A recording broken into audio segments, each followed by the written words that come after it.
जरा सोचिए, अगर मैं आपसे कहूं कि भारत में एक ऐसा गांव है जहां हर साल सैकड़ों पक्षी खुद उड़कर इंसानों के पास आ जाते हैं। कुछ जमीन पर गिर पड़ते हैं, कुछ पेड़ों से टकरा जाते हैं और कुछ इतने भ्रमित हो जाते हैं कि उन्हें हाथों से भी पकड़ा जा सकता है। सालों तक लोगों ने इसे पक्षियों की आत्महत्या कहा, लेकिन क्या सचमुच पक्षी अपनी जान देने आते हैं या इसके पीछे छिपा है एक ऐसा वैज्ञानिक रहस्य जिसे लोग अंधविश्वास समझते रहे। आज हम जानेंगे असम के जटिंगा गांव की हैरान कर देने वाली कहानी। जटिंगा पहाड़ियों और घने जंगलों के बीच बसा एक छोटा सा गांव, लेकिन हर साल सितंबर से नवंबर के बीच, खास तौर पर अंधेरी, धुंध भरी और बरसात के बाद की रातों में एक अजीब घटना देखने को मिलती है। कई पक्षी रोशनी की ओर तेजी से उड़ते हुए आते हैं। वे दिशा खो देते हैं, कुछ जमीन पर गिर जाते हैं और कुछ घायल हो जाते हैं। जब ये घटना पहली बार लोगों की नजर में आई तो अफवाह फैल गई कि यहाँ पक्षी खुद अपनी जान देने आते हैं। गांव के लोगों ने इसे रहस्यमयी शक्तियों से जोड़ा।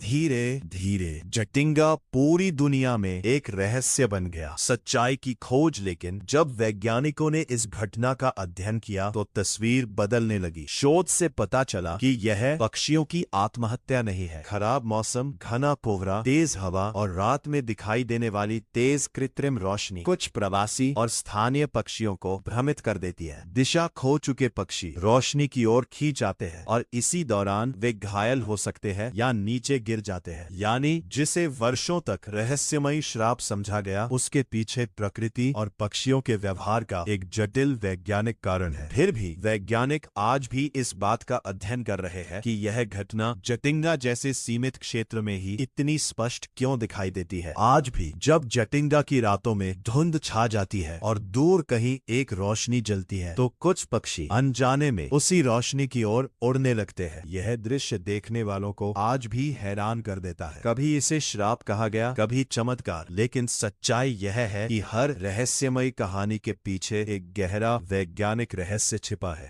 जरूरी नहीं कि कोई अलौकिक शक्ति हो, कभी कभी प्रकृति के अपने रहस्य ही हमारी कल्पना से कहीं अधिक अद्भुत होते हैं। और शायद यही वजह है कि जटिंगा आज भी भारत के सबसे रहस्यमयी स्थानों में गिना जाता है।